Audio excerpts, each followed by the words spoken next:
Aujourd'hui, des nouvelles intéressantes nous parviennent de la direction de Pokrovsk. Ici, des contre-attaques ukrainiennes ont repoussé les Russes de plusieurs positions clés, mettant en danger toute leur opération visant à encercler Pokrovsk. En conséquence, les Russes ont été contraints d'abandonner complètement leur tentative de prendre la ville, ont commencé à battre en retraite et ont changé d'objectif pour viser une victoire politique sans aucune valeur stratégique à la place. Après avoir avancé vers Pokrovsk, les forces russes ont cherché à encercler la ville par l'ouest, afin de couper ses lignes logistiques vitales et de forcer les défenseurs ukrainiens à l'abandonner sous la menace d'un encerclement. Les Russes espéraient ainsi éviter les combats urbains brutaux qui avaient auparavant épuisé leurs forces à Bakhmout et maintenant à Toretsk. L'idée était d'isoler Pokrovsk sans avoir à l'assiéger directement et d'obtenir au moins une victoire moins coûteuse. Cependant, ce plan s'est rapidement effondré. Les forces ukrainiennes ont d'abord réussi à stopper l'avancée russe vers l'ouest, puis ont lancé une série de contre-attaques agressives pour reprendre des positions clés. Les tactiques ukrainiennes étaient très mobiles et adaptatives, utilisant des Thunder-Run, des assauts rapides de petites unités conçues pour choquer et désorienter les forces russes retranchées.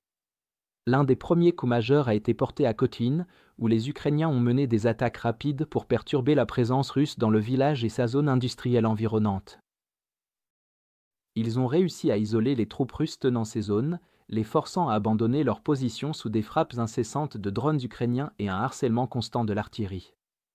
La percée à Kotlin a permis aux forces ukrainiennes d'élargir leurs opérations sous le nouveau commandement du général-major Mikhailo Drapati, qui avait auparavant orchestré des succès lors des contre-offensives de Kharkiv et de Kherson.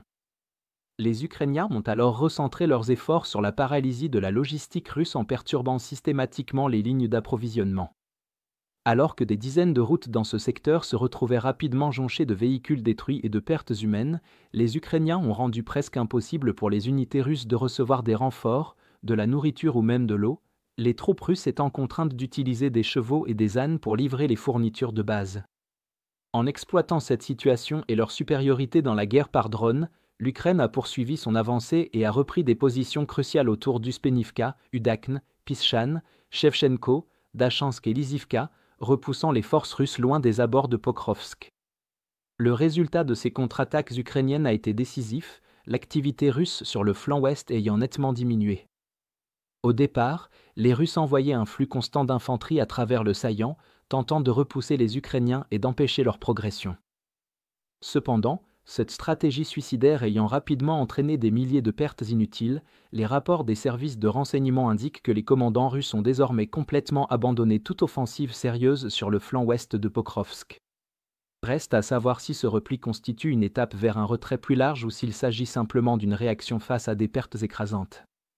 Quoi qu'il en soit, la réduction massive des assauts reflète l'usure sévère subie par les forces russes, sans qu'elles n'aient atteint leur objectif principal. Face à des pertes croissantes et à des réserves qui s'amenuisent, la Russie a désormais déplacé son attention vers le sud. Leur nouvel objectif semble double. Premièrement, en élargissant leur pince occidentale par une avancée à travers les champs ouverts au sud de Pokrovsk, les Russes espèrent sécuriser de meilleures lignes logistiques et des zones de déploiement. Deuxièmement, ils visent à réaliser une avancée symbolique vers la frontière de la région de Dnipro, qu'ils pourraient présenter comme une victoire politique dans la guerre de l'information. Ces champs du Sud, cependant, sont bien moins stratégiquement importants que ne l'aurait été l'encerclement de Pokrovsk. La prise de ces zones ne provoquerait ni l'effondrement des défenses ukrainiennes, ni ne menacerait le réseau logistique ukrainien plus large dans la région de Donetsk. Comparer les ambitions initiales de la Russie à ses objectifs actuels met en lumière l'ampleur de son échec. Alors qu'elle visait initialement à isoler Pokrovsk et à remporter une victoire opérationnelle majeure, elle se débat désormais pour gagner quelques parcelles de terrain à découvert, qui n'offrent que peu d'avantages immédiats. De plus, les pertes énormes en hommes et en matériel infligées par l'Ukraine lors de la défense et de la contre-offensive à l'ouest de Pokrovsk ont considérablement affaibli les forces russes. Même si elles parviennent à réaliser quelques gains mineurs dans le sud, leur capacité à lancer une nouvelle offensive sérieuse vers Pokrovsk est hautement douteuse, compte tenu de leur affaiblissement. Dans l'ensemble, la tentative russe d'encercler Pokrovsk s'est effondrée sous le poids des contre-attaques ukrainiennes efficaces et de la pression constante.